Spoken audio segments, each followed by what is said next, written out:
materi dan tentunya ada sesi tanya jawab. Baik, sebelum saya lanjut ke sesi selanjutnya, mungkin kepada rekan-rekan yang join secara online, bisa dipastikan audionya dinonaktifkan dan videonya bisa diaktifkan ya, agar kuliah umum sore hari ini berjalan secara efektif.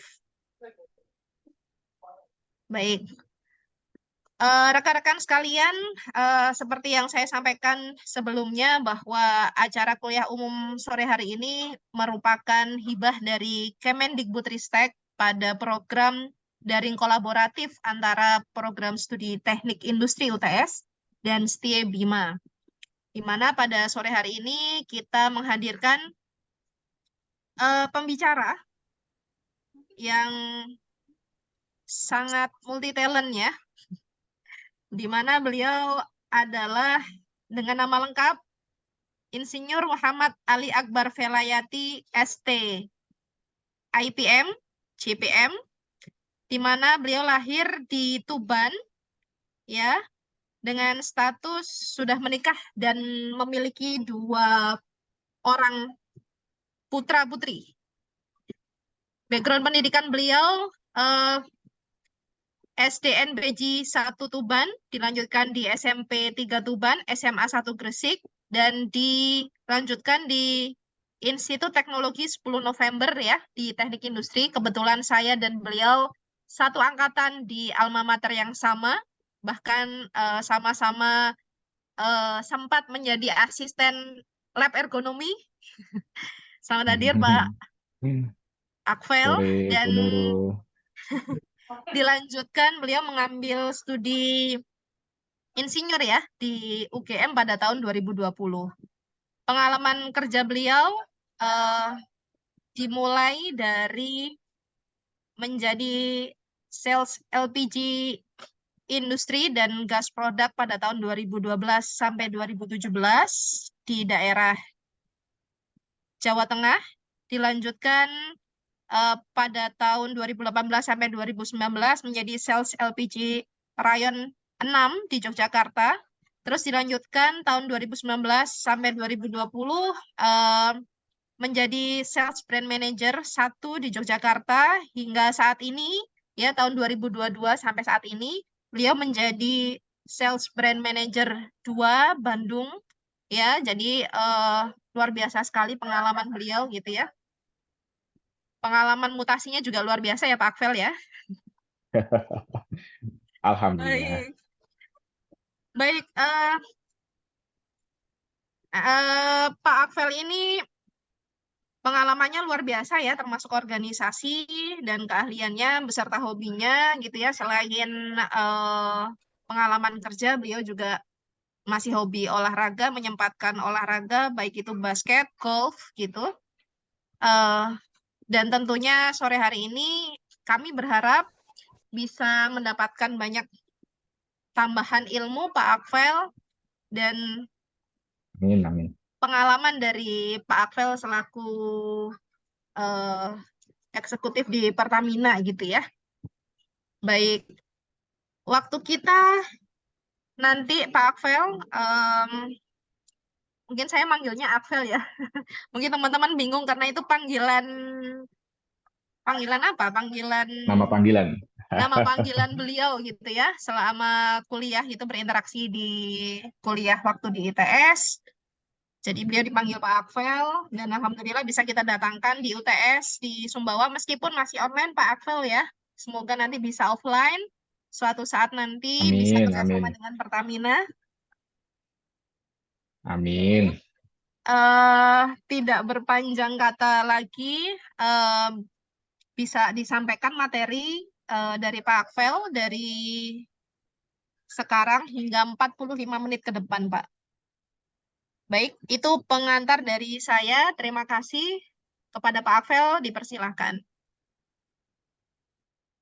Baik, terima kasih Bu Nurul. Assalamualaikum warahmatullahi wabarakatuh. Selamat sore, kawan-kawan sekalian. Waalaikumsalam warahmatullahi wabarakatuh. Waalaikumsalam warahmatullahi Eh, wabarakatuh. Salam. Sehat Selamat semua sore, ya. Pak. Semoga ya. Selamat sore. Dari jauh dari Bandung menyapa yang di Sumbawa ya, Bu Nurul ya. Terus terang ini kesempatan saya memberikan kuliah tamu Bu yang kedua kalau nggak salah terakhir di tahun 2017 sempat juga di Teknik Industri ITS tapi mungkin udah lama banget ya. Akhirnya ketemu lagi dengan adik-adik yang masih semangat belajarnya. Semoga nanti juga insya Allah cita-citanya juga mendekat gitu ya. Sebelum dimulai, izin ini share screen-nya dari saya atau dari panitia kah untuk materinya? Dari Bapak, Pak. Kalau itu tunggu sebentar, buka dulu. Ya, udah.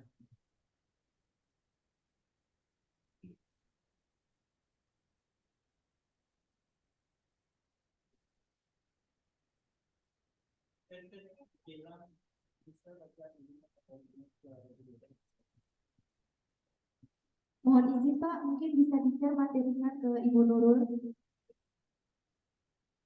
Saya udah kirim sih, tapi nggak apa-apa. Kalau di open dari saya juga nggak apa-apa.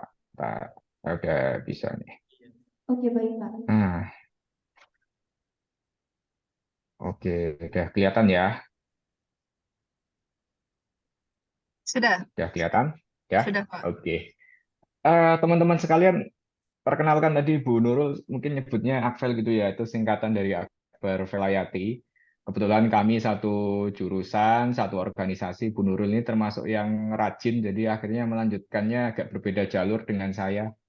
Saya senangannya keliling-keliling nggak jelas gitu ya. Kalau Bu Nurul ini lumayan rajin belajarnya, jadi alhamdulillah nih di Universitas Teknologi Sumbawa diberikan kesempatan bertemu dengan Bu Nurul. Saya mohon izin nanti ini sifatnya sharing ya, jadi apa yang saya alami, saya kerjakan nanti mungkin kita bisa share sedikit banyak, semoga 45 menit cukup bisa dapat gitu ya, meskipun nggak lama, tapi semoga teman-teman sekalian dapat menerima insight dari apa yang saya sharingkan sore ini. Sebelumnya nanti supaya nggak terlalu kaget, ini tadi saya dengar moderator, pembawa acara mau kasih door prize gitu ya. Kalau saya kasih door prize juga boleh nggak ya? Boleh. Boleh nggak Bu Nurul? Dengan senang Boleh. hati Pak Akvel. Kalau Silahkan Pak. Nah, nanti di akhir materi saya akan kasih sorry, 3 orang voucher BBK senilai 100.000. Tapi syaratnya mulai sekarang boleh download My Pertamina dan link aja di handphonenya ya, supaya nanti saya bisa transfer vouchernya itu ke nomor HP-nya teman-teman yang menang gitu ya. Nanti di akhir kita ada sesi diskusi. Jadi boleh download dulu My Pertamina dan juga link aja teman-teman, nanti dikonekkan supaya bisa menerima voucher yang Ini dosen saya kirimkan nanti. perbolehkan Pak? Boleh, silakan. Nanti kita Sampai sesi sini. sharing aja Bu, yang paling belakang ya. Ya, Kenapa kok nggih. harus download itu? Satu, karena memang vouchernya hanya bisa ditransfer lewat situ. Yang kedua, nanti akan berhubungan dengan materi saya soalnya. Oke, langsung mulai aja ya. Silakan Pak. Diklik nggak bisa keluar nih.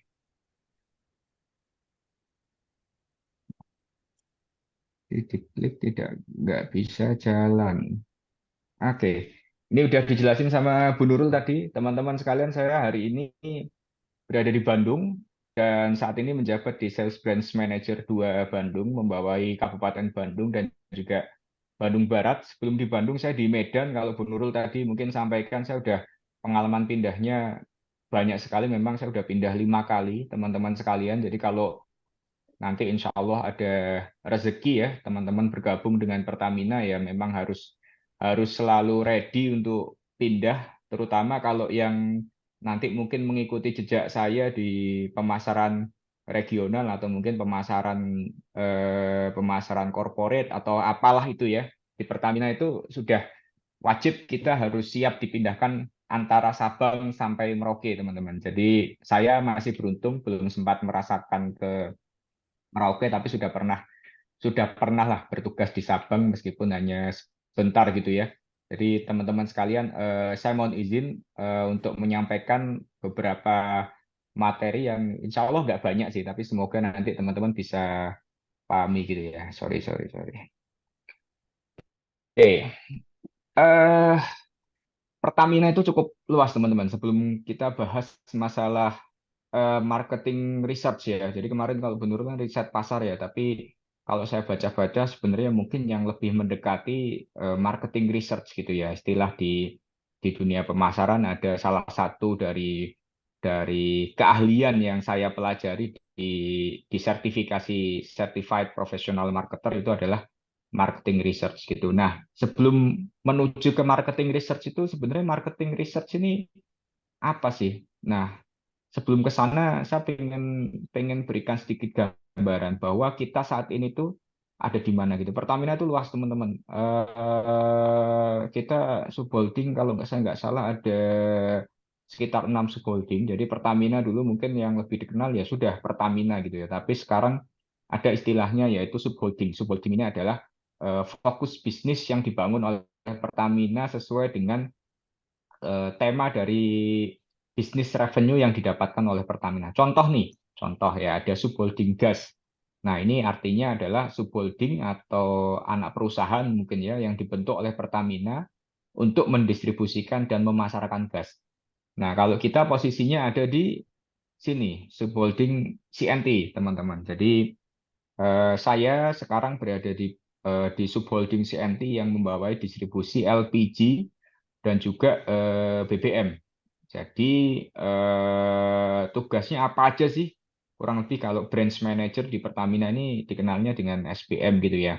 Branch manager ini kurang lebih adalah profesi yang ditunjuk oleh Pertamina untuk mengkoordinasikan distribusi, kemudian pemasaran, penjualan, pelayanan, dan juga segala hal yang berhubungan dengan customer.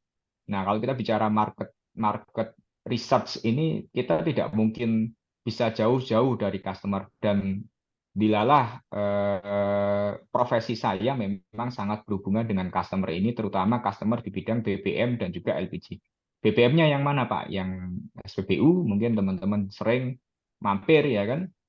Kemudian ada Pertashop mungkin di Sumbawa juga ada. Kemudian ada SPBE, pengisian LPG atau mungkin agen LPG, baik yang non subsidi dan juga subsidi. Nah, kita berada di subholding commercial and trading ini terutama yang in touch dengan customer, baik itu customer perusahaan atau B2B.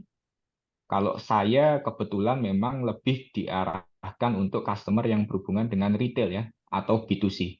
B2C itu singkatan dari business to customer gitu ya. Jadi dari sini kita akan fokus di subholding CNT ya, kawan-kawan ya. CNT ini berhubungan dengan customer BBM dan LPG. Keywordnya di situ. Tambah muka Bapak. Nah,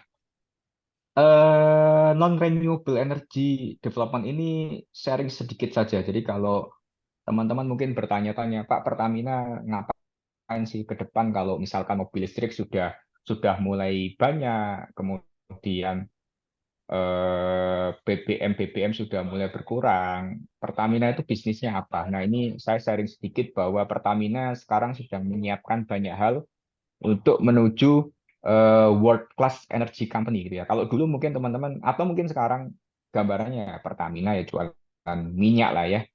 Memang namanya juga perusahaan tambang minyak nasional gitu, Pertamina ya. Tapi ke depan ya kita sudah melangkah sebenarnya jauh-jauh hari di tahun 2007 kalau saya nggak salah Pertamina sudah declare bahwa Pertamina ini ke depan adalah world class energy company. Jadi bukan world class oil and gas company, tapi world class energy company yang beberapa di antaranya kita sudah menyiapkan untuk ke depan ini ada EV battery dan ISS ini sudah termasuk dalam salah satu road plan Pertamina untuk tetap menguasai pasar gitu ya. Dan salah satunya adalah kita telah bekerja sama dengan beberapa BUMN mendirikan perusahaan baterai nasional gitu ya. Dan hidrogen kita juga sedang kembangkan. Jadi kita punya beberapa power plant yang dengan bahan bakar hidrogen tapi mungkin secara masif masih belum belum banyak diterapkan. Kemudian kita juga mungkin yang teman-teman sekarang sangat berhubungan dengan Pertamina mengenai green energy ini, kalau kawan-kawan ada yang punya kendaraan di rumah menggunakan solar ya, biosolar gitu. Itu biosolar sekarang saat ini komposisi energinya itu, komposisi bahan bakunya itu tidak hanya menggunakan solar dari minyak bumi, teman-teman. Jadi rata-rata sekarang ada di 35% dari solar itu mengandung biofuel, atau kalau di kami dikenalnya dengan FAME gitu ya. Jadi FAME ini adalah minyak nabati yang sudah diolah sedemikian rupa sehingga dia bisa match dengan bahan bakar minyak yang dipasarkan oleh Pertamina. Jadi yang saat ini sedang trending adalah kita mengembangkan juga bioenergy. Dan yang terakhir mungkin yang teman-teman pernah dengar juga ada geothermal energy nih.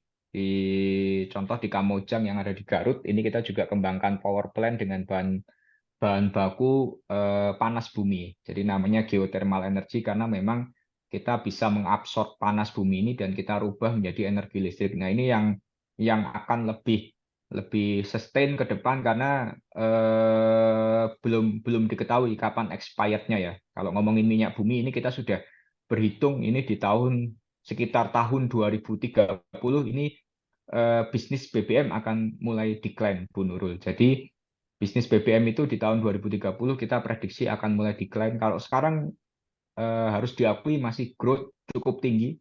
Setiap tahun itu tidak kurang dari 5-7% kita growth, tapi pada tahun 2030 itu akan mulai decline sehingga Pertamina harus mulai masukkan energy mix ya, energy mix di dalam distribusinya. Oke, ini produk-produk yang dipasarkan oleh Pertamina. Teman-teman sekalian, mungkin saya sharing sedikit ya. Pertamina ini adalah salah satu perusahaan energi nasional. Di level dunia itu kita terkenal dengan salah satu perusahaan dengan jalur distribusi paling ruwet dan rumit di seluruh dunia, bukan di seluruh Indonesia ya. Kalau Indonesia udah jelas, tapi kalau di dunia kita udah bisa nggak tahu antara bangga atau kita harus berusaha lebih keras lagi ya.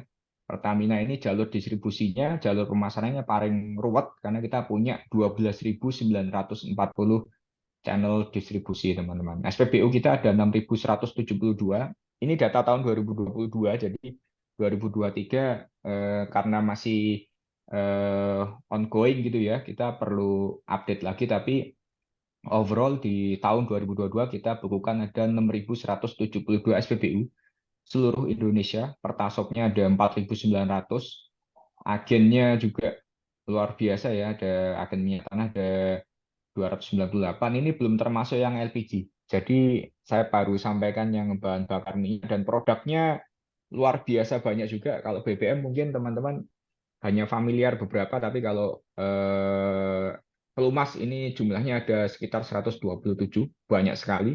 Kita juga punya bahan bakar gas, ada LPG juga, yang mana setiap produk BBM, Mas, BBG, LPG,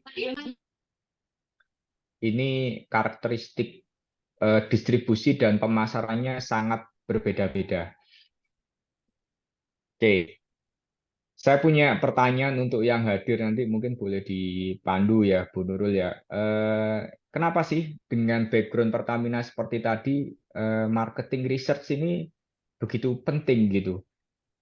Kenapa kok kita harus melakukan marketing research sebelum kita putuskan nih, contoh tadi Pertamina punya banyak produk. Kenapa Pak kok Pertamina harus bikin marketing research sebelum kita mendistribusikan barang atau sebelum kita meng-create produk misalkan? Mungkin sebelum lanjut ada yang mau diskusi dulu barangkali sebelum nanti kita sharing sedikit mengenai marketing research itu sendiri ya teman-teman ya. Ada? Baik, teman-teman bisa yang di UTS maupun yang dari Setia Bima, silakan. Ada? Kenapa kita perlu Oke, mungkin satu orang yang melakukan riset pasar? baik. Boleh. Satu orang yang Nanti di UTS ya, satu Setia Bima ya. Silakan. nanti yang terbaik kita kasih voucher ya Bu Nurul ya. minta tolong Siap, Pak. dicatat nomor handphonenya ya. Silakan, silakan. Dari situ ya dari.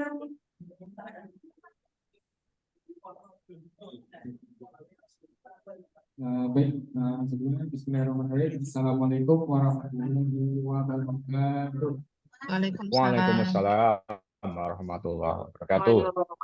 Sebelumnya saya ucapkan terima kasih kepada Pak Pel yang telah memberikan kesempatan untuk saya untuk menjawab terkait pertanyaan yang diberikan. Sebelumnya perkenalkan, nama saya Farhan Sani. Saya mahasiswa Universitas Teknologi Sumbawa, jurusan Teknik Industri, angkatan 2021. Baik, untuk pertanyaannya, mengapa begitu penting dilakukannya riset marketing? Mungkin jawaban dari saya cukup sederhana. Dibutuhkannya riset marketing sebelum didistribusikan itu untuk memahami suatu keadaan di pasar. Sebelum mereka terjun itu harus memahami dulu. Mereka harus menganalisis apa sih yang menjadi tantangan ke depannya di sebuah pasar. Kemudian juga memahami terkait apa yang dibutuhkan oleh konsumen. Mungkin itu sih dari saya. Kurang lebihnya saya mohon maaf. Wabillahi taufiq wal hidayah. Wassalamualaikum warahmatullahi wabarakatuh. Waalaikumsalam. Waalaikumsalam warahmatullahi wabarakatuh. Mohon maaf tadi Terima namanya kasih. siapa? Farhan Sani, Pak. Pak Hansani ya. Oke. Ada lagi yang mau menjawab? Baik. Ini Mas. Boleh teman-teman yang join di Zoom, yang ikut online, boleh bisa raise hand. Apakah ada Ada lagi? teman-teman? Ada. Aris Munandar nih. Silakan kalau ada. Oh ya, baik. Yang di Zoom belum ada ya. Silakan yang ikut di Olive, silakan. Satu lagi. Belum? Kalau belum kita lanjut dulu deh. Silakan, Pak. Lanjut dulu ya, Bu Nurul ya. Tadi Monggo. sudah dijawab. Saya tangkap tadi ada dua untuk mengetahui tantangan pasar dan kebutuhan konsumen ya. Alhamdulillah ini dua-duanya benar, Bu Nurul. Jadi nanti saya minta nomor handphonenya Mas Farhan ini ya. Saya mau sharing sedikit teman-teman.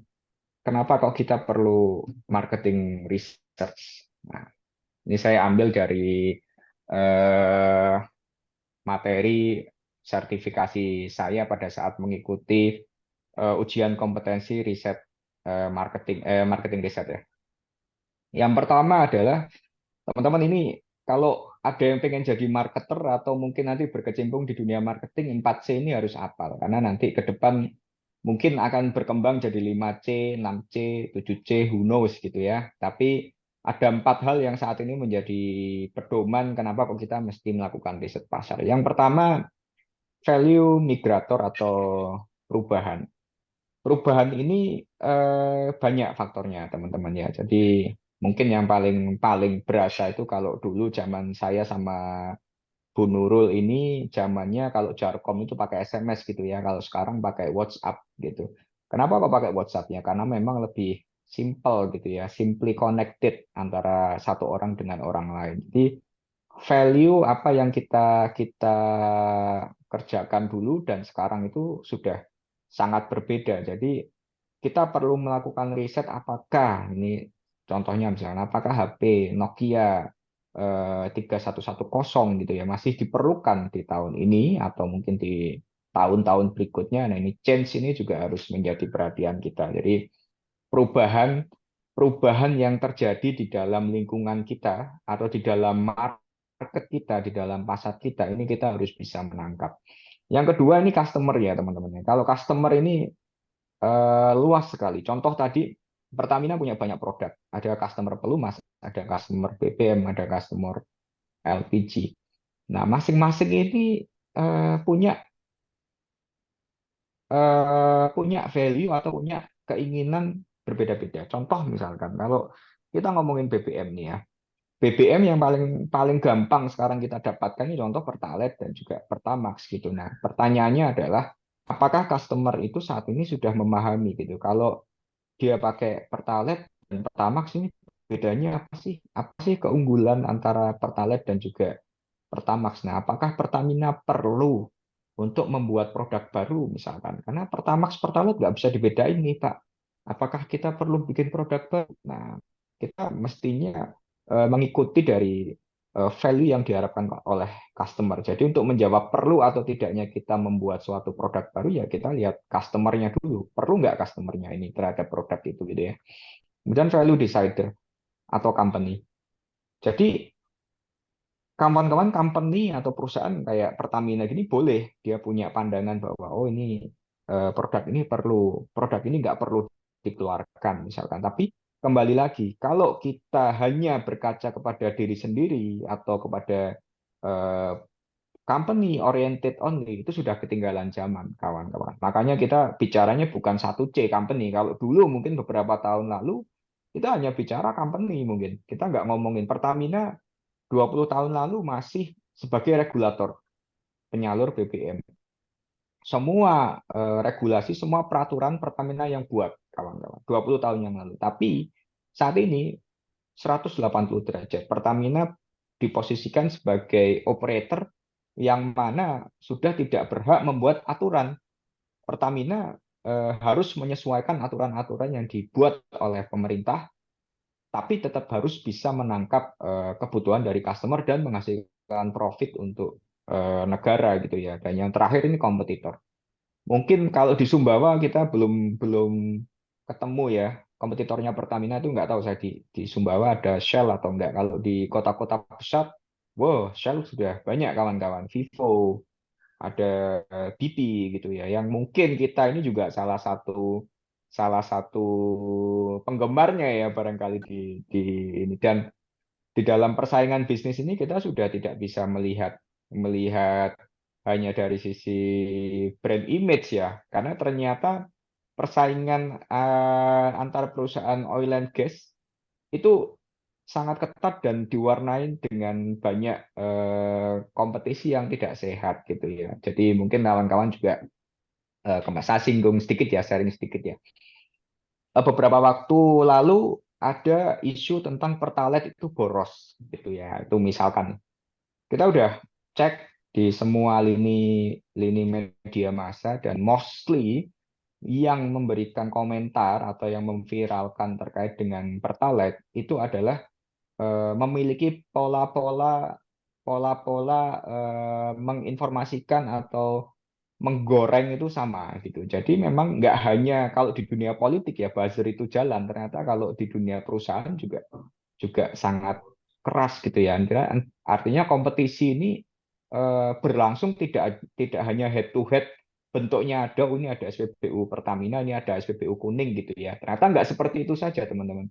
Ternyata kompetisi itu sangat sangat luas dan itu kembali lagi yang mendrive menentukan apakah saya sebagai konsumen akan memilih Pertamina atau yang lain itu kembali lagi ke customer. Makanya 4C ini sangat penting. Ini yang mendrive kenapa kok dalam mengambil keputusan tentunya bukan hanya dalam membuat produk baru ya, tapi mengambil keputusan itu kita harus mengedepankan research dulu. Jadi research ini sangat penting untuk menjawab 4C yang menjadi tantangan kita dan khususnya di Pertamina ini. Nah, kesimpulannya adalah begini teman-teman. 70% ini by research yang dilakukan oleh Marcus Institute ya.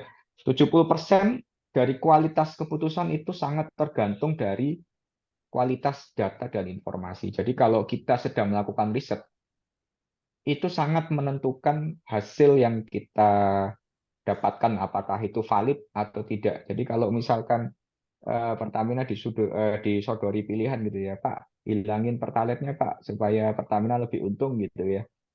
Ya kita nggak bisa langsung menentukan itu gitu. Kita harus melakukan riset dulu.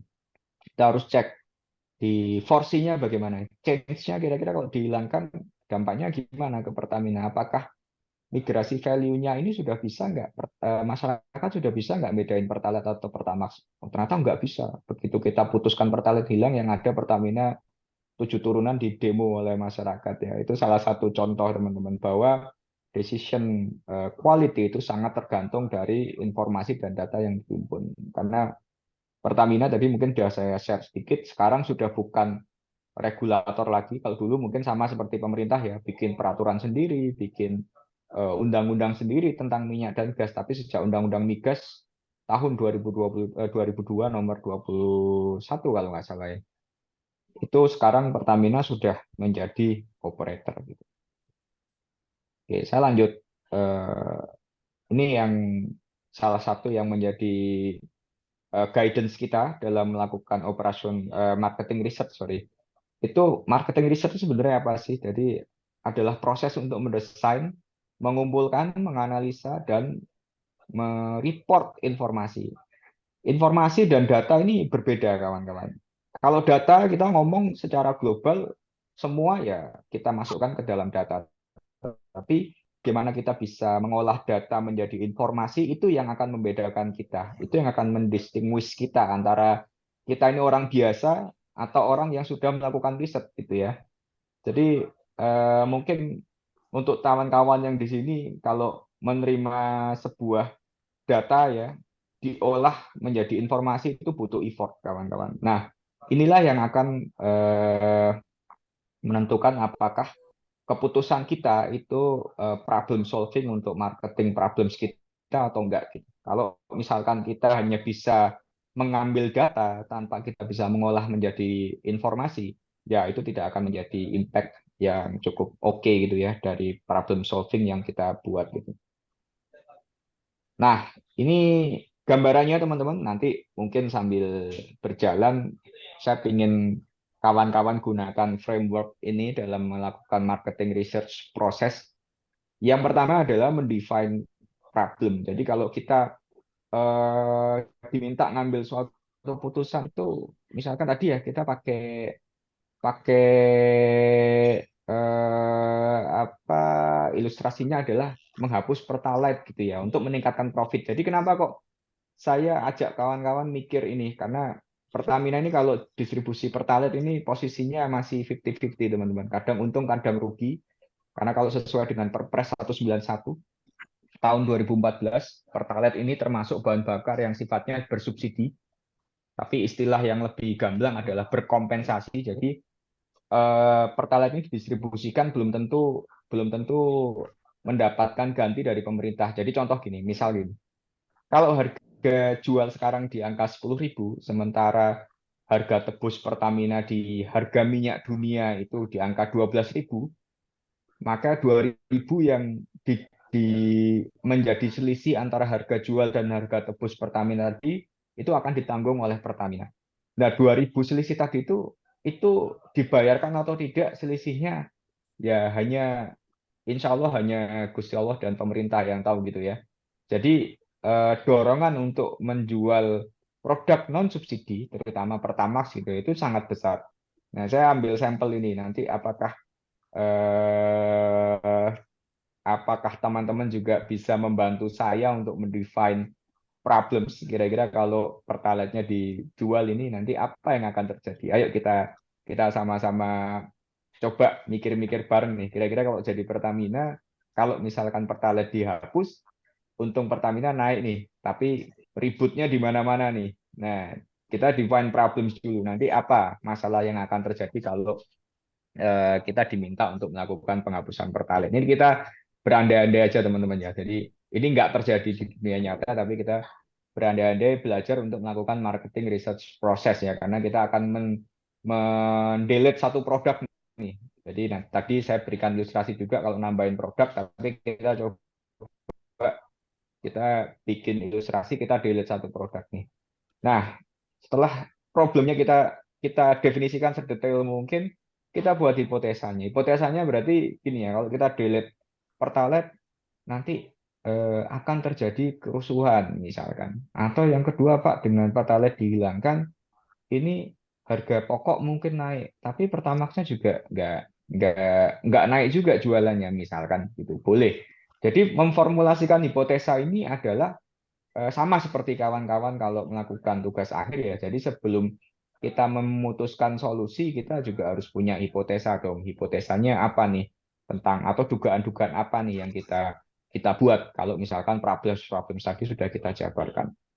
Kemudian kita desain research. Nah, desain research ini maksudnya gimana, Pak? Maksudnya adalah kita mau riset ini riset yang seperti apa? Riset kuantitatif, riset kualitatif, riset tertutup atau riset terbuka atau seperti apa? Riset ini macam-macam, teman-teman. Nanti mungkin di dalam mata kuliah ada mata kuliah tentang riset itu akan dijelaskan sehingga riset itu nanti riset ini kan tujuannya adalah mencari tahu lebih dalam gitu ya. Jadi harus didesain. Nggak ada orang research itu nggak ada desain tiba-tiba dia keluar data gitu nggak ada atau keluar informasi nggak ada. Dia harus mendesain dulu. Riset dia itu mau seperti apa sih?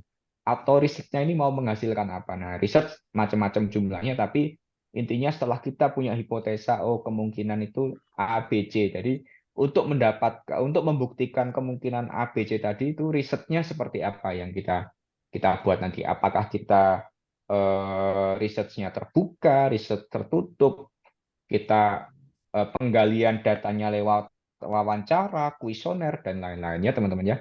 Collect data. Nah, collect data ini, data mungkin sudah pada tahu, data ada dua, ada kualitatif dan kuantitatif. Nah, cara collect-nya gimana? Apakah harus datang langsung survei, atau apakah harus ada closed loop discussion misalkan FGD gitu ya, atau ada yang structure discussion, itu banyak sekali macamnya. Itu kalau misalkan kita sedang mencari data-data yang sifatnya kualitatif ya, yang dikumpulkan dari masyarakat gitu, atau misalkan kita data-data yang sifatnya kuantitatif ya bisa lewat survei, bisa lewat BPS dan lain-lain. Nah, ini proses yang terakhir yang menurut saya akan menjadi kunci apakah marketing research yang kita jalankan tadi itu akan menghasilkan sesuatu yang bermanfaat atau enggak gitu. Jadi ada 3 tahap yang harus dilakukan dalam kita mendapatkan data ya. Setelah mendapatkan data, tentu saja yang pertama dianalisa dulu. Datanya ini analisa ini harus dipastikan dulu datanya valid ya. Kalau nggak valid ya ngapain dianalisa gitu. Jadi minimize data dan ekstrak data ini cukup penting di dalam kita nanti menghasilkan analisa yang bagus gitu. Interpret ini kita mempersepsikan data tadi. Kalau datanya ini tinggi itu belum tentu bagus, belum tentu jelek. Tergantung dari interpretasi kita. Contoh gini, kalau kita bicara margin, kalau tinggi itu bagus, ya kan. Tapi kalau rendah jelek. Tapi kalau kita bicara COGS atau cost of goods sold, ya tinggi itu jelek, rendah bagus. Jadi interpretasi ini sangat tergantung dari data apa yang kita baca. Jangan sampai keliru ya, COGS dibaca tinggi itu bagus, margin dibaca rendah itu jelek. Nah, itu interpretasi terhadap data itu yang nanti akan menentukan. Present the findings ini artinya adalah setelah kita menganalisa dan menginterpretasikan terhadap apa yang kita cari, ya kita present, kawan-kawan. Yang dihasilkan apa? Oh, ternyata Pak, kalau misalkan kita menghilangkan Pertalite, itu potensi chaos-nya mungkin kita udah bisa simpulkan 50-50, Pak, karena 50% akan ribut, 50% akan slow down gitu, atau kan biasa saja. Nah, 50% yang slow down itu kita harus tahu alasannya apa gitu. Kenapa kok mereka slow down? Oh, ternyata ini bisa di-cover dengan kenaikan perekonomian yang membaik. Jadi orang nggak terlalu sensitif dengan isu perubahan BBM dari Pertalite ke Pertamax dan seterusnya dan seterusnya. Nah, itu yang akan menentukan solve atau enggak itu harus dihubungkan lagi dengan define problems tadi. Kalau kita present the findings, kemudian kita bilang itu solve-nya yang mana? Problem yang mana yang solve? Yang menghapus Pertalite atau yang mempertahankan Pertalite nih? Nah, itu sangat tergantung dari problems define yang kita tentukan di awal tadi. Jadi kalau misalkan kita diminta untuk melakukan market research, pertanyaannya adalah problem define tadi kita diminta apa nih? Diminta untuk membuat itu berhasil atau enggak. Nah, kalau misalkan itu dibuat berhasil, parameternya apa, data-data yang mendukung tadi itu apa. Jadi kurang lebih seperti itu, teman-teman. Ini proses-proses yang kita hadapi ketika kita melakukan marketing research gitu ya. Nah, saya sudah sampai di terakhir di materi saya. Mungkin di awal tadi pada bingung, Pak, saya mesti download My Pertamina gitu. Nah, ini akan menjadi topik bahasan kita nih mengenai market research. Nah, jadi Pertamina kalau menurut teman-teman gimana? Satu. Yang kedua, kenapa sih kok susah-susah Pertamina ini bikin My Pertamina gitu? Kira-kira marketing research yang mendasari atau alasan marketnya itu apa sih? Nah, yuk kita diskusi nanti. Tadi satu udah keluar, berarti dua jawaban yang terbaik nanti akan saya kasih voucher BPK senilai 100.000 untuk masing-masing orang. Kurang lebih seperti itu. Ayo kita diskusi. Bu Nurul, saya kembalikan ke Bu Nurul. Barangkali ada yang mau sharing, silakan. Oke, baik. Terima kasih Pak Akvel atas materinya. Luar biasa. Ini materi kalau kita ikut sertifikasi internasional ya Pak ya? Yes, Asia, Bu. Asia Pak ya? Ya, Nah, betul. ini bagian materi yang kita dapatkan sore hari ini. Alhamdulillah dapat tambahan ilmu buat kita semua. Baik, terima kasih Pak Akvel. Baik, dilanjutkan dengan diskusi tadi kepada rekan-rekan. Tadi Silakan yang mau diskusi. silakan Kenapa kok? mungkin bisa menyampaikan diskusi atas temuan tadi tentang define problem tadi dulu gitu ya, atau mungkin gimana kita mungkin masukan dari rekan-rekan, silakan. Atau Yang mungkin teman-teman baik. mau jawab, kenapa kok harus ada My Pertamina, Pak? Kenapa kok Oke. susah-susah Pertamina itu bikin My Pertamina? Nah, mungkin itu juga nggak apa-apa. Itu menyederhanakan dari proses marketing research kita gitu ya. Nanti saya akan nanya, loh, kalau misalkan kita nggak melakukan ini gimana dong gitu. Boleh, Siap, silakan teman-teman. siap Pak. Baik, terima kasih. Silakan rekan-rekan bisa angkat tangan, baik yang ikut offline di Olive maupun online di Zoom. Silahkan, sama-sama bisa raise hand. Assalamualaikum warahmatullahi wabarakatuh. Waalaikumsalam Waalaikumsalam warahmatullahi warahmatullahi wabarakatuh. Sebelumnya saya ucapkan terima kasih kepada Ibu Nurul Azizi yang sudah memberikan saya waktu.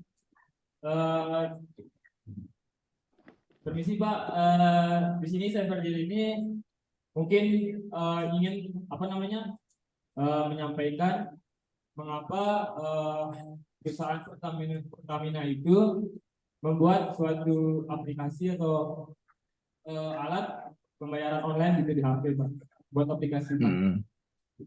Tadi sedikit saya menganalisa Pak,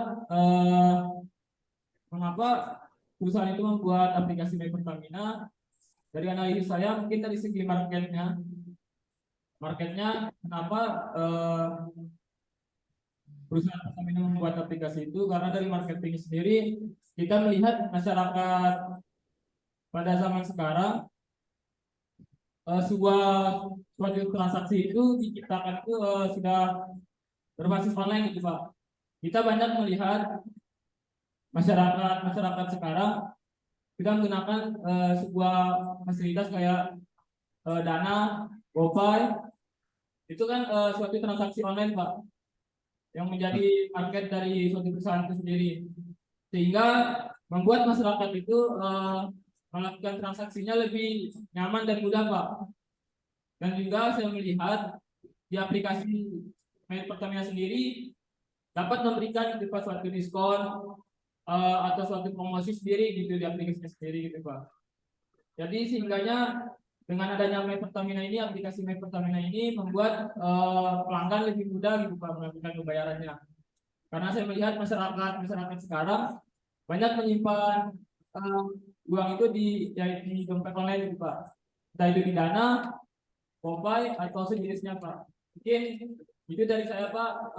Sebelumnya perkenalkan, nama saya Taufik Pak. Betul, siapa Mas Taufik? Lalu Taufik Pak. Lalu Taufik. Saya baru dengar Taufiknya, tapi yang pertama nggak jelas. Nggak apa, nanti ini ya sambil diskusi kita ya. Baik. Terima kasih Mas Lalu Taufik ya. Makasih, bisa sama-sama Bu. Baik. Mas Taufik nggak apa-apa ya manggilnya ya. Silakan Pak, bebas. Oke.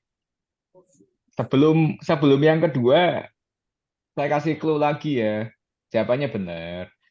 Eh, Cuman konteks kita sekarang kan konteks marketing research ya. Nah, jadi dari sisi marketing research-nya apa nih? Tadi di awal kan kalau kita ngomongin marketing research kan dimulai dari problems ya. Jadi My Pertamina ini dibuat juga dari problems gitu. Awalnya karena ada problems. Nah, problemsnya apa gitu? Coba kawan-kawan gali lagi. Kalau tadi yang disampaikan ini sama Mas Taufik lebih banyak ke fitur ya. Di My Pertamina bisa online Pak, bisa diaman tadi saya catat ya kan, lebih nyaman dan bisa diskon, bisa lebih mudah membayar, itu fitur ya, fitur yang memang diberikan di dalam My Pertamina. Nah, kalau kita dalam konteks marketing research, kira-kira define problems-nya apa nih? Boleh ada yang angkat tangan tuh, Mas Juan Fatir Ramdhani ya, silakan. Ya, Assalamualaikum warahmatullahi wabarakatuh. Waalaikumsalam. Waalaikumsalam warahmatullahi wabarakatuh. Silakan.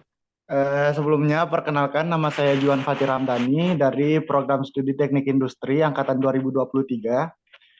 Ya, di sini saya akan menjawab apa sih kaitannya marketing research dengan dibuatnya My Pertamina dari PT Pertamina, begitu Pak? Ya, betul. Silakan, Pak. Jadi dibuatnya aplikasi My Pertamina ini tidak jauh dari marketing research juga karena pembuatan aplikasi ini dibuat dari adanya berbagai masalah yang bertujuan untuk menghilangkan masalah tersebut kan. Ya, Jadi em, saya pikir masalahnya itu adalah untuk sebentar. Jadi masalah itu adalah masyarakat kesusahan dalam bertransaksi. Jadi dengan adanya aplikasi My Pertamina ini menjadikan konsumen itu lebih mudah untuk bertransaksi. Kemudian dengan adanya My Pertamina juga marketing research itu lebih mudah karena di dalam aplikasi bisa melakukan survei pendapat konsumen sehingga pihak Pertamina itu bisa tahu apa yang menjadi kendala dan pihak Pertamina bisa mencari penyelesaiannya. Mungkin itu saja pendapat dari saya. Terima kasih. Wassalamualaikum warahmatullahi wabarakatuh. Waalaikumsalam warahmatullahi wabarakatuh. Terima kasih. Oke, boleh satu lagi deh. Biar sekalian nanti kita sharingnya. Salah aja. Silakan. Ini yang ibu-ibu nggak ada ya? Yang teteh-teteh, mbak-mbak nggak ada yang ngomong ya? Dari tadi cowok-cowok semua. Malu apa gimana nih? Ya wes, silakan. Jadi Pak, saya ingin menjawab sebelumnya Pak tentang aplikasi My Pertamina Pak. Jadi untuk sebelumnya perkenalkan nama saya Andrea Noah, saya dari Program Studi Teknik Industri Angkatan 2020. Jadi adanya aplikasi My Pertamina ini digunakan untuk bisa menjangkau lebih luas masyarakat secara langsung. Jadi untuk bagian research marketingnya itu bisa langsung turun ke masyarakat tanpa memerlukan instrumental lainnya gitu. Dan yang saya mau tanggapi Pak tentang adanya Pertamina ini, kita sebagai masyarakat Indonesia tahu bahwa masyarakat Indonesia itu masih tergolong masyarakat yang di negara berkembang, yang mayoritasnya itu bahkan di luar sana banyak yang tidak menggunakan handphone gitu Pak. Jadi untuk mengetahui adanya aplikasi ini dan bagaimana menjalankan aplikasi ini, saya rasa masih kurang efektif Pak gitu. Kenapa saya bisa katakan kurang efektif? Karena dengan adanya aplikasi ini membuat kita harus menginstal terlebih dahulu dan harus mempunyai smartphone terlebih dahulu yang bisa memadai adanya aplikasi ini, sehingga untuk research-nya itu saya rasa kurang maksimal, tidak bisa menjangkau seluruh masyarakat yang ada di Indonesia. Apalagi ini kan untuk masyarakat ini harus marketing research ini digunakan untuk menjawab tantangan pasar yang bisa suatu saat berubah gitu kan Pak, sesuai dengan adanya keinginan konsumen gitu. Jadi saya rasa kurang maksimal sih Pak. Kalau untuk adanya aplikasi My Pertamina, apalagi kita perlu juga kan kalau misalnya adanya aplikasi kan teman-teman dari seluruh Indonesia mungkin yang menjadi customer Pertamina itu dapat mengetahui, oh ternyata ada aplikasi My Pertamina gitu. Dan ratingnya juga pasti perlu biaya dan lain sebagainya. Seperti itu, Pak. Itu tanggapan dari saya. Terima kasih. Baik, terima kasih. Tadi saya cuma dengar yang namanya Mas Januar ya. Mohon maaf teman-teman agak putus-putus suaranya, tapi nggak apa-apa lah. Kita fokus to discussion-nya lagi ya. Tadi ada tiga orang nih yang sudah sharing ya mengenai sudut pandang tentang My Pertamina dari sisi marketing research. Yang pertama tadi satu-satu ya. Marketing yang berbasis online Pak, seperti Dana dan lain-lain gitu ya, Gojek, Grab, kemudian secara penggunaan juga lebih aman, lebih nyaman, kemudian bisa memberikan diskon dan lebih memudahkan pembayaran. Kemudian yang kedua dari Mas Juan ini problemsnya adalah masyarakat kita itu kesusahan loh Pak dalam bertransaksi. Jadi kalau dengan My Pertamina diharapkan lebih mudah. Ini apa iya ya Pak, nggak tambah susah ya kalau tadi nyambung dengan Mas Januar, ya Pak itu di luar Jawa banyak yang nggak punya aplikasi nih. Berarti ini kontradiktif nih antara statementnya Mas Juan dengan Mas Januar nih. Jadi apa dong yang mendasari marketing research tentang My Pertamina ini? Terus dalam aplikasi bisa melakukan survei survei pendapat konsumen. Ya, betul itu fitur dari aplikasi yang memang bisa dikembangkan ketika kita sudah punya database aplikasi, database konsumen ya kita bisa melakukan survei gitu ya. Menjangkau lebih luas masyarakat secara langsung.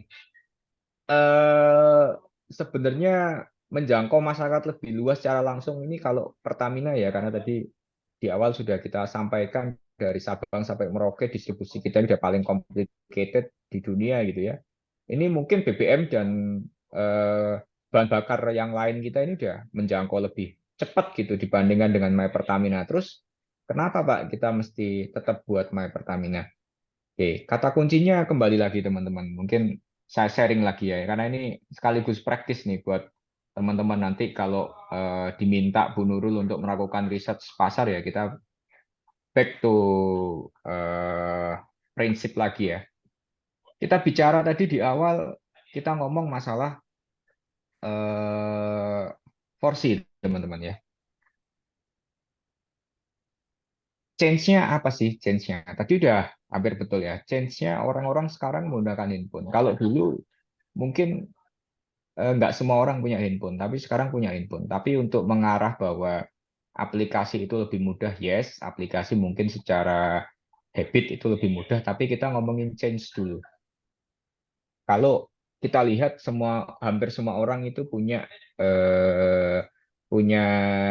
handphone gitu ya. Jadi kalau Pertamina tidak mengambil satu inisiatif untuk menjawab perubahan yang ada ya bisa dibayangkan nih yang lain udah pakai aplikasi ya kan, bahkan kita beli di warung kopi pinggir rumah aja mungkin sudah ada yang pakai QR. Nah, Pertamina masih harus cash. Nah, coba teman-teman bayangin. Jadi change ini mendasari kita untuk merubah salah satu aktivitas pembayaran kita menjadi menggunakan My Pertamina. Nah, dari sisi customer teman-teman, tadi saya sudah dapat beberapa ada kata kunci yang diberikan Pak, customer itu butuhnya ini. Nah, balik lagi teman-teman. Kalau kita ngomongin marketing research, itu yang kita research adalah customer. Nah, yang di research itu apa sih? Kadang kita cuma mikir ya customer Pak. Iya iya apanya? Apa dari customer itu yang kita research? Yang kita research adalah habit atau perilaku dari customer itu. Nah, kenapa di-create Pertamina? Salah satunya adalah Pertamina ingin mengetahui habit customer dalam melakukan pengisian BBM. Contoh nih, kita kan punya hipotesa ya. Customer yang punya penghasilan di atas 10 juta, kan nih ya, pasti setiap bulan misinya menggunakan Pertamax. Nah, dengan kita punya My Pertamina, kita bisa tahu apakah itu benar atau enggak. Dan hipotesa yang kita bangun tadi, apakah itu benar atau enggak. My Pertamina ini kita create supaya kita bisa merecord, kita bisa mengetahui habit customer yang nantinya itu akan memudahkan kita mendeliver produk yang jumlahnya ada darat ini ya. Pertamina punya produk yang banyak ini, pelumas, bahan bakar minyak, LPG. Ini directly straight to the right customer gitu ya. Jadi kita nggak mau mencoba-coba teman-teman. Customer yang kita bilang tadi itu budget 10 juta, sorry gaji 10 juta, kita harapkan dia pakai Pertamax, ternyata enggak. Pakainya tetap Pertalite. Nah, artinya kan ada gap ya antara hipotesa kita dengan kenyataan. Nah, itu yang kita harus bisa menerima dari apa yang ditampilkan dari My Pertamina. Value decider tentunya Pertamina udah putuskan ya kita perlu My Pertamina untuk mengcapture habit dari masyarakat tadi. Dan ternyata memang ya mau tidak mau, suka tidak suka, kita butuh segala informasi mengenai habit customer, mengenai sales out kita dari SPBU, kita itu jualan ke siapa. Teman-teman sekalian, My Pertamina ini masuk ke dalam salah satu program reformasi Pertamina, yaitu digitalisasi penyaluran BBM dan LPG di Pertamina. Jadi kalau dulu kami itu nggak ngerti jualan BBM itu ke siapa, itu nggak ngerti. Jadi kalau kami mau kasih hadiah, itu sangat random kalau dulu ya. Randomnya gini, dulu kita nggak ngerti orang siapa nih yang pakai premium dulu ada ya. Siapa yang pakai Pertamax, kita nggak ngerti. Yang ada tiba-tiba dapat hadiah dari mana? Dari kupon misalkan. Wah itu sangat nggak bisa mencerminkan bahwa sebenarnya kita mau kasih hadiah itu buat siapa sih? Kita mau kasih hadiah buat customer loyal kita dong mestinya kan. Bukan customer yang asal beli dapat hadiah gitu enggak. Kita kepengen kasih hadiah kepada customer yang loyal. Nah, salah satu bridging-nya, salah satu tools-nya adalah My Pertamina ini yang telah masuk ke dalam reformasi digitalisasi di Pertamina sehingga kita mengetahui habit atau value demandernya customer. Customer tuh pengennya kayak gimana sih?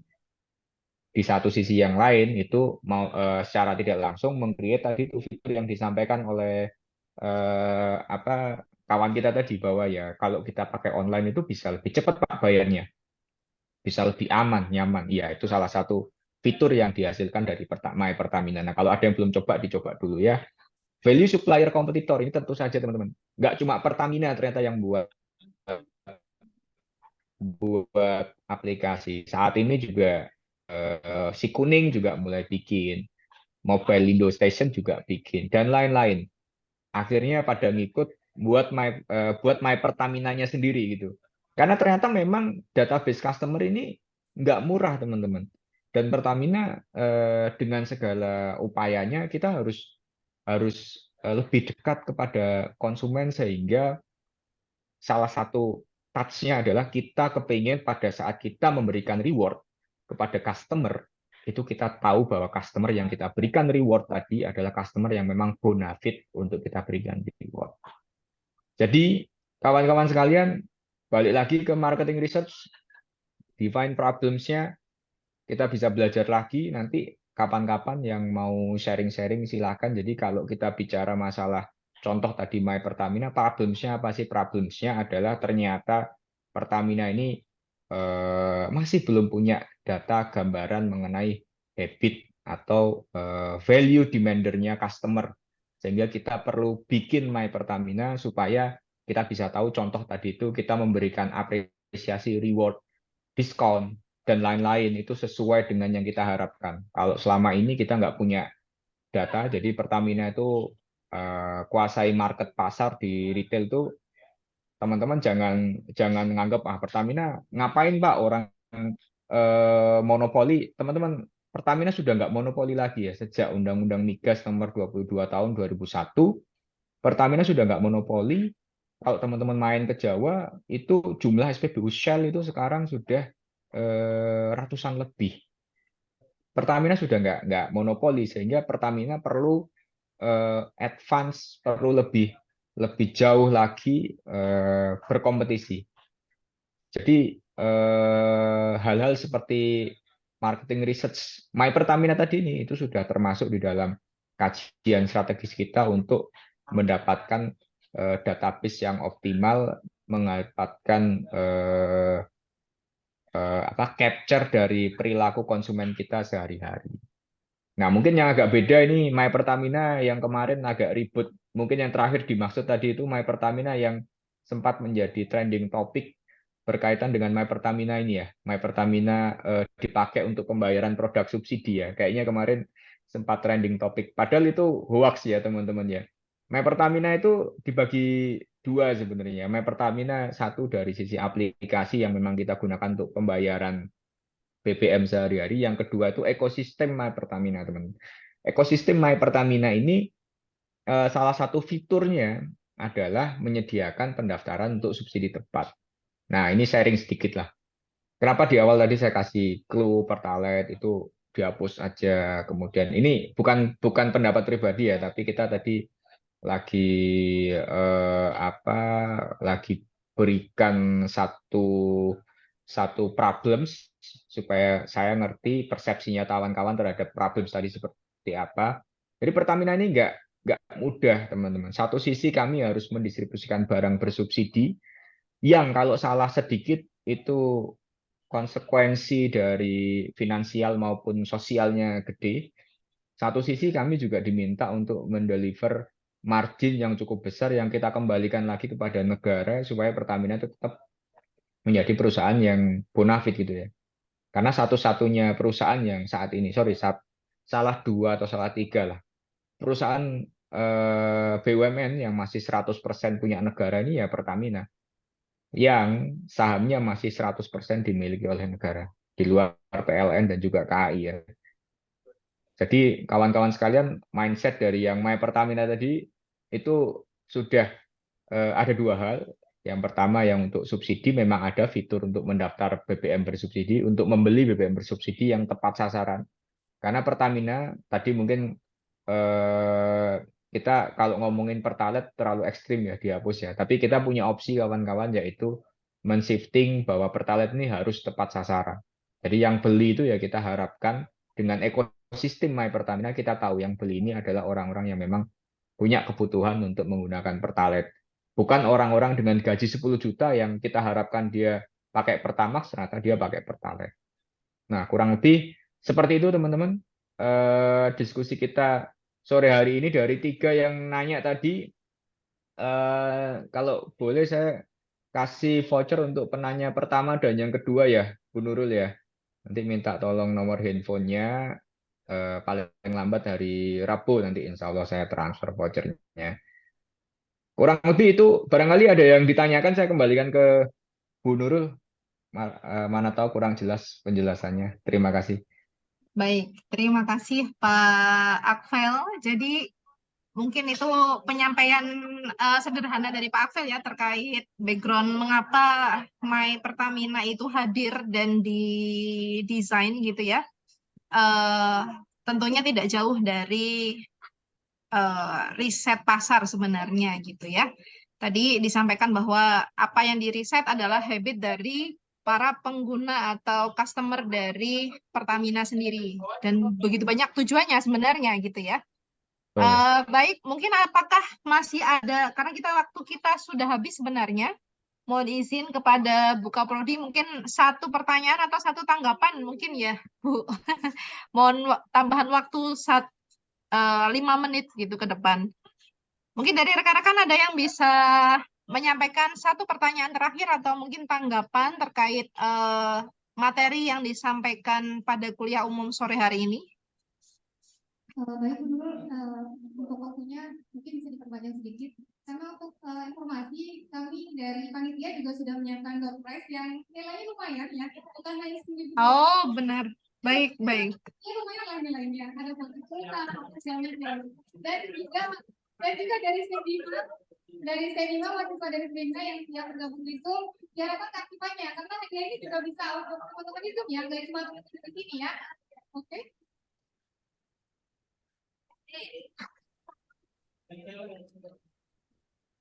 Baik. Berarti kepada rekan-rekan dari ST Bima dulu ya, kita persilahkan mungkin ada tanggapan atau pertanyaan dulu. Silahkan teman-teman bisa angkat tangan.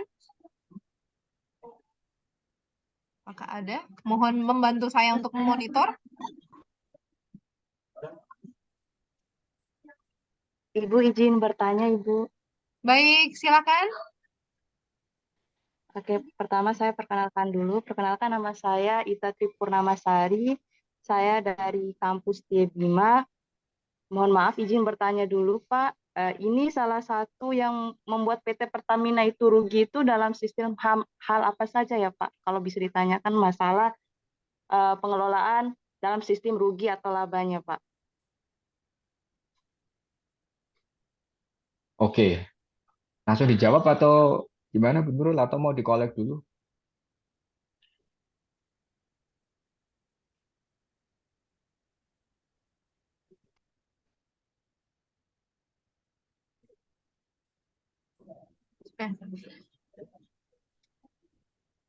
Baik. Bu Ita, masih ada pertanyaan lagi? Kita kumpulkan aja ya biar efisien waktunya. Silahkan. Saya Bu izin bertanya. Silakan, Mbak. Sebelumnya, Assalamualaikum warahmatullahi wabarakatuh. Waalaikumsalam. Waalaikumsalam warahmatullahi wabarakatuh. Mohon izin, perkenalkan nama saya Rina Mariandani dari Universitas Teknologi Sumbawa, Prodi Teknik Industri Angkatan 2021. Mohon izin untuk Pak Akbar, saya ingin bertanya, Pak. Silakan, Bu. Maaf sebelumnya, mohon izin. Kalau kita ini kan Pak berada di era 4.0 dan kemudian menuju era 5.0. Kemudian yang saya tanyakan itu, kenapa Pertamina masih menjadi penyumbang minyak terbesar di Indonesia, sedangkan sekarang itu sudah mulai dikeluarkan produk listrik, Pak. Mobil jenisnya itu mobil listrik, sepeda listrik, motor listrik. Dan apa yang menjadi upaya Pertamina agar produk minyaknya itu tetap digunakan oleh masyarakat Indonesia. Terima kasih.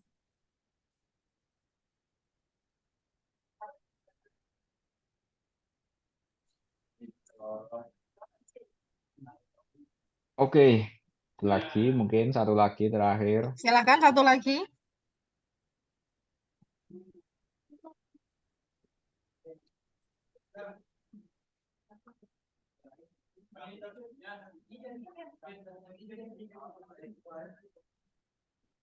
Di depan kayaknya ada tadi Mbak yang angkat tangan.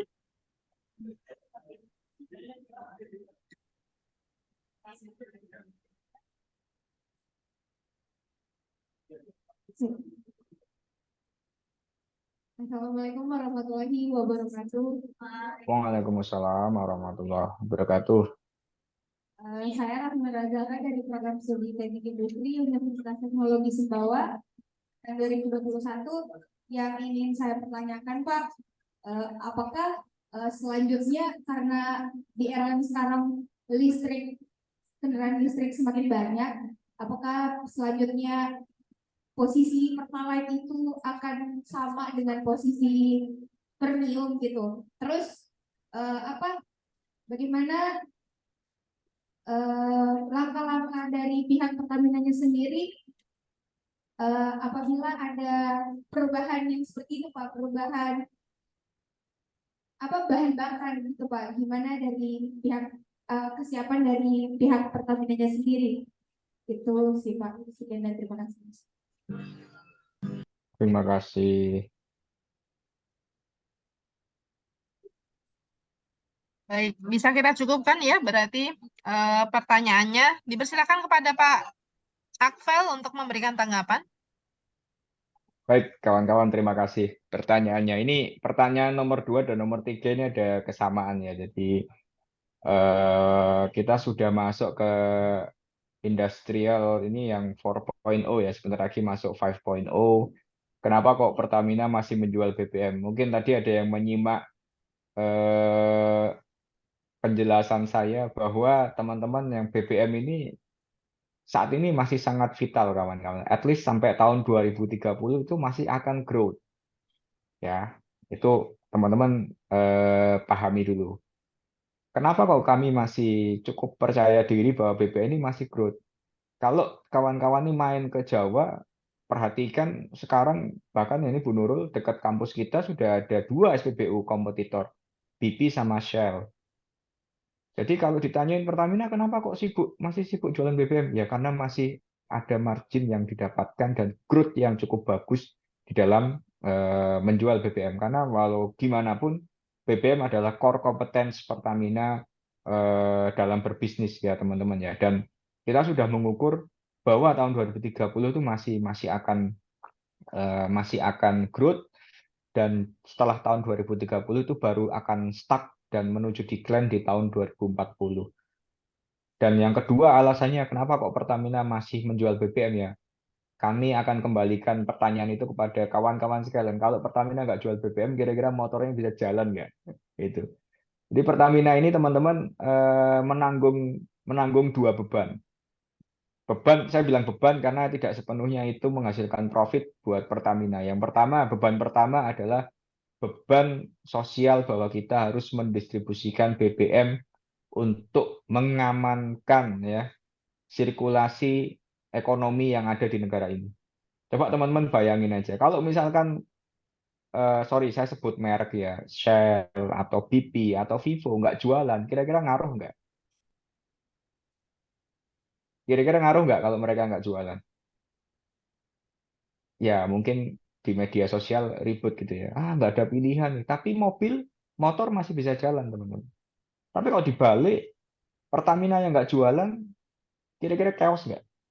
Jadi saya mau sampaikan satu hal aja ke kawan-kawan sekalian.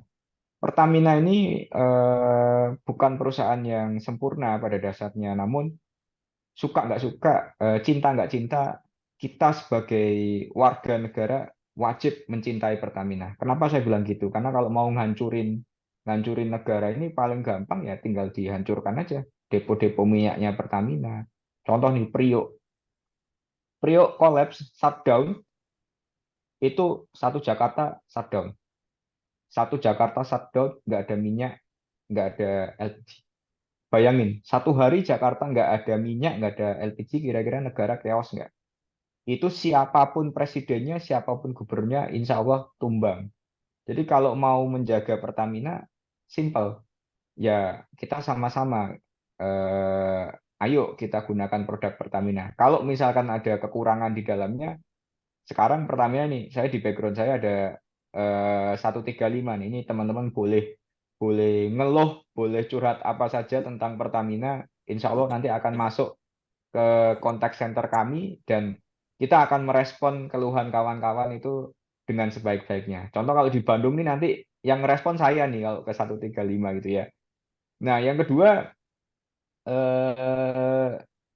kenapa kita rugi gitu? Tadi udah saya jelasin teman-teman. Jadi di dalam menjual BBM bersubsidi itu nggak sesimpel kita menjual Pertamax misalkan. Bahkan Pertamax pun juga nggak simpel juga. Tahun 2022 Pertamina menjual Pertamax itu waktu itu Pertamax belum naik ya. Teman-teman masih ingat nggak harganya sekitar 9.000 gitu ya. Pertamax belum naik di angka sekarang hampir 12.000 gitu. Sekarang mungkin udah 13.000. Pada saat itu Pertamina beli BBM itu nggak mungkin di angka 9.000. Jadi kalau beli 10.000 dijualnya harus 9.000. Kira-kira itu rugi nggak? Nah, balik lagi kalau kita beli BBM itu duit yang kita pakai itu rupiah atau dolar? Nah, pasti dolar kan. Sementara dolar berfluktuasi, harga minyak juga berfluktuasi. Dulu per barrel itu sempat kita di angka 15 dolar per barrel, sekarang di angka 70 sampai 80 US dollar per barrel. Nah, kira-kira kalau dari 15 ke 80 itu naik berapa kali lipat? 4 kali sampai 5 kali lipat ya. Nah, Pertamina harga minyak boleh nggak dinaikin 4 kali sampai 5 kali lipat? Nggak bisa, teman-teman. Tidak sesimpel itu dalam merubah harga sehingga Pertamina nggak rugi. Jadi Pertamina nggak rugi, it's not the key. Yang intinya bukan itu. Jadi Pertamina ini sekarang menerapkan kompensasi antar fungsi. Kalau Pertalite-nya rugi ya sudahlah nggak apa-apa, Pertamax-nya masih untung. Kalau Pertamax-nya rugi nggak apa-apa lah, Pelumasnya masih untung. Kalau Pelumasnya ngepres nggak apa-apa lah, aviasinya atau aviasi itu aftur bahan bakar pesawatnya masih untung. Kalau afturnya masih ngepres juga nggak apa-apa lah, masih ada corporate sales yang untuk B2B-nya masih untung. Jadi Pertamina ini secara satu kesatuan kita mencoba mengoptimalkan semua potensi. Keywordnya adalah bagaimana caranya menjaga energi yang disalurkan itu supaya bisa tetap sirkulasi ekonomi tadi itu lancar gitu teman-teman. Jadi kalau rugi itu ya namanya dagang pasti rugi. Pasti naik turun gitu ya. Kadang untung, kadang rugi. Nah, terus yang terakhir kendaraan listrik semakin gencar. Kawan-kawan sekalian, mungkin memang kita sekarang dihadapkan dengan ekosistem baru ya, dan listrik ini dan memang saat ini banyak challenge-nya. Salah satunya kendaraan listrik juga masih masih masih bertumbuh gitu ya. Sementara hitungan kita tadi juga 2030 ya bisa bisa mungkin bisa berubah gitu ya kalau tren mobil listriknya kencang. Tapi eh, kita beberapa alternatif sudah kita siapkan. Salah satunya tadi kalau di depan saya sampaikan ada Pertamina itu buat satu perusahaan loh, joinan dengan PLN, dengan perusahaan mineral lah ya, BUMN juga. Kita bikin satu perusahaan industri baterai nasional. Itu ada. Kita punya saham di sana. Jadi nanti mobil-mobil listrik yang beredar juga baterainya juga dari Pertamina juga. Nah, Pertamina nanti seperti apa? Kita udah siapkan roadmap-nya, salah satunya SPBU itu akan menjadi baterai baterai swapping station istilahnya.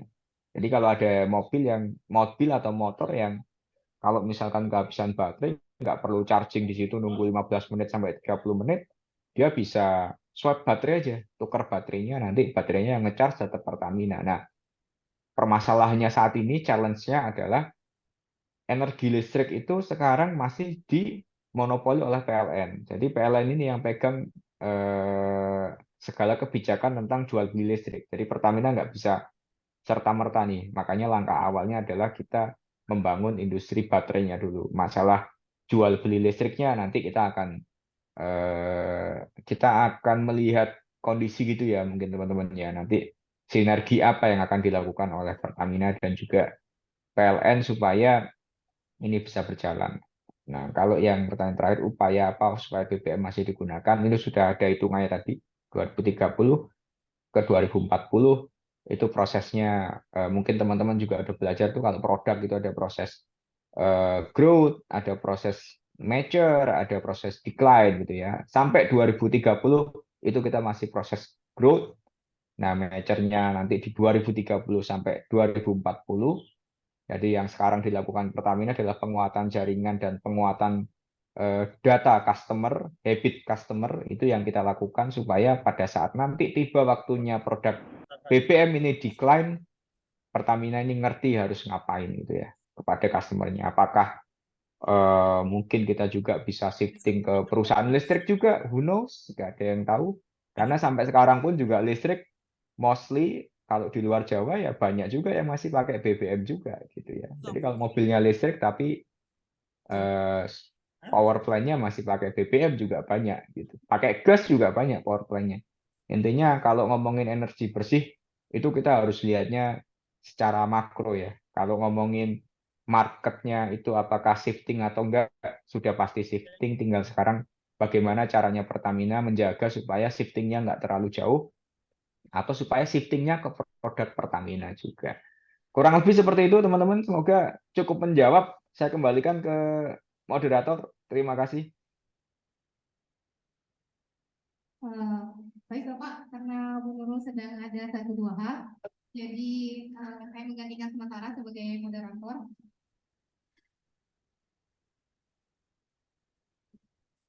Baik, terima kasih. Mungkin cukup untuk penanya, karena sudah menunjukkan jam 18.00. Sebelumnya terima kasih banyak Bapak Alian Barsulayadi atas materinya. Di sini kita banyak belajar ya tentang Pertamina yang tidak begitu saja mundur gitu lah, karena ada teknologi baru, ada mobil listrik, ada motor listrik gitu ya. Dan bahan bakar itu seperti tertinggal gitu. Wah, nggak ada yang gila ini. Gimana nih bahan bakar kelanjutannya? Tapi di sini kita growing ya. Pertamina growing, bisa memikirkan strategi-strategi baru dalam bisnis sehingga bisa tetap on gitu ya di bisnis bahan bakar gitu. Nah, di sini kita juga belajar tentang marketing riset. Kenapa sih perlu riset pasar di sini? Padahal Pertamina itu market leader gitu ya, market leader di bidangnya. Kompetitornya hanya sedikit gitu. Kok saya pikirnya gini Pak kemarin Pak. Jadi ngapain sih ada riset pasar untuk Pertamina?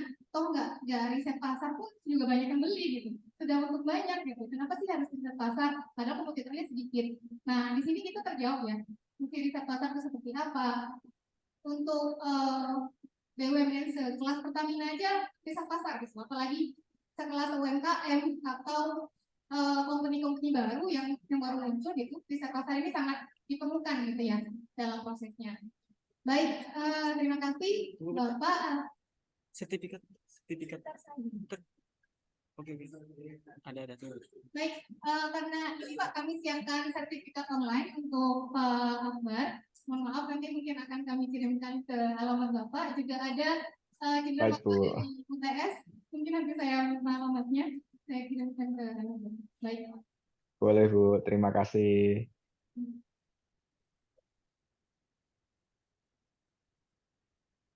Baik, penyerahan sertifikatnya secara online ya Bapak. Terima kasih atas waktunya dan kesediaannya untuk hadir sebagai pemateri di kuliah umum pemasaran di hibah pembelajaran daring kolaboratif. Baik, untuk selanjutnya saya serahkan kepada MC.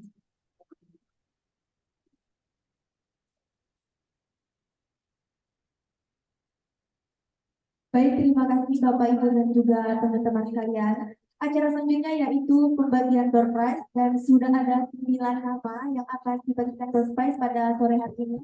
Dan yang saya sebutkan namanya mohon untuk maju ke depan. Door prize pertama diberikan kepada 3 orang yang datang terlebih dahulu. Atas nama Dinda Permata, Alivia Citra Widuri, dan Titin Asmawati akan maju ke depan.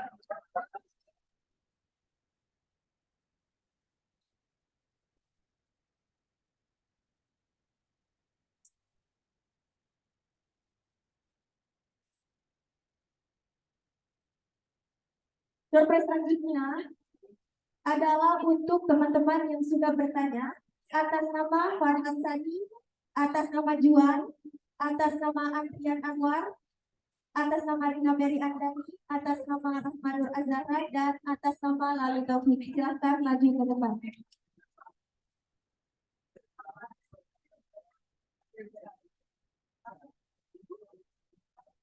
Dan untuk pembagian door prize ini dimohon kepada Ketua Program Studi Teknik Industri Ibu Eni Rizkartina untuk dapat memberikan door prize kepada teman-teman.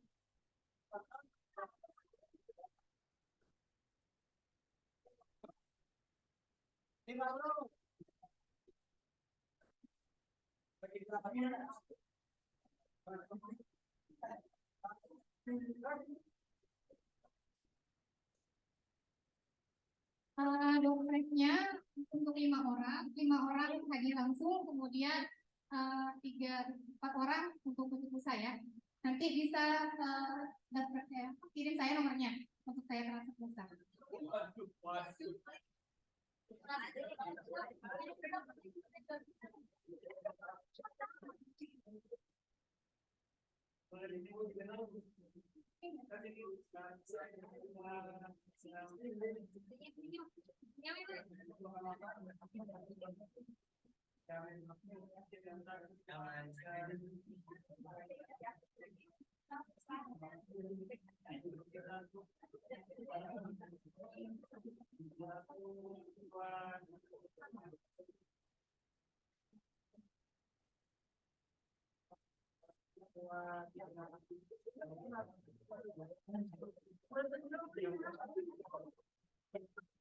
Oke, baik. Terima kasih kepada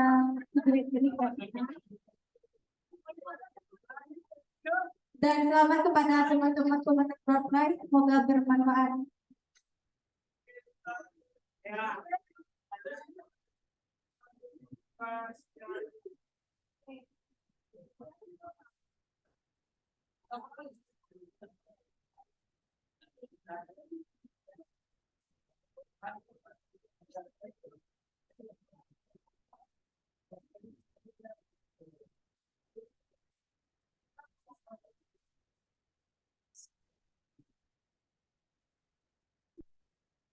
Baik Bapak Ibu dan juga teman-teman sekalian, tiba kita di penghujung acara yaitu penutup.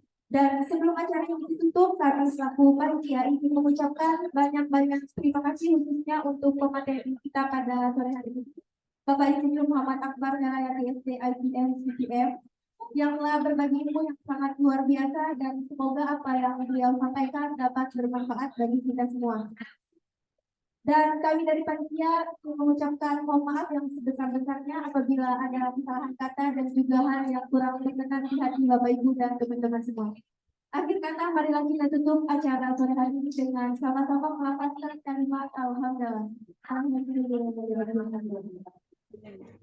Saya di sini pamit undur diri. Sekian, wabillahi taufiq wal hidayah. Wassalamualaikum warahmatullahi wabarakatuh. Waalaikumsalam Warahmatullahi wabarakatuh. Izin live, buka prodi, kawan-kawan MC. Baik, Pak, terima kasih. Oh, acara. Sampai ketemu lagi. Assalamualaikum warahmatullahi wabarakatuh. Itu noreng. Nor apa?